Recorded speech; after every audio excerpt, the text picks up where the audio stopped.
తన ఆటలో ఏమాత్రం పదును తగ్గదని 42 మహేంద్ర సింగ్ ధోని మరోసారి నిరూపించాడు. వాంఖడే వేదికగా ముంబై ఇండియన్స్ తో జరిగిన మ్యాచ్లో ఈ సీఎస్కే మాజీ కెప్టెన్ ధనాధన్ ఇన్నింగ్స్ ఆడాడు. వరుసగా 3 సిక్సర్లు బాది 4 బంతుల్లో అజేయంగా 20 పరుగులు సాధించాడు. ధోని చేసిన ఈ 20 పరుగులే చెన్నై విజయంలో కీలక పాత్ర పోషించాయి.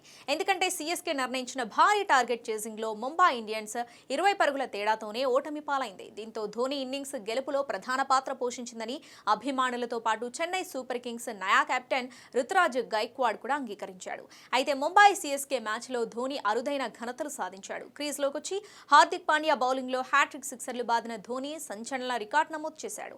ఐపీఎల్ ఇన్నింగ్స్లో ఎదుర్కొన్న తొలి 3 బంతుల్ని సిక్సర్లుగా మలిచిన తొలి భారత ఆటగాడిగా ధోని చరిత్రకెక్కాడు.